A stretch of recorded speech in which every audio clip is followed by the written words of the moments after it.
Friends, আজ রাতে ডিনারে দেখো বানিয়ে নিয়েছি গরম গরম পরোটা। এই যে পরোটা থালাতে দিয়ে দিই, গরম গরম পরোটা হটপটে রেখে দিয়েছি, পরোটা করেছি। আর এই দেখো ঘুগনি করেছি, দেখো কেমন ধোয়া বেরোচ্ছে।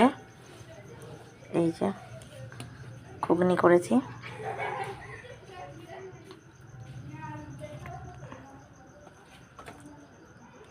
বেড়ে নি থালাতে।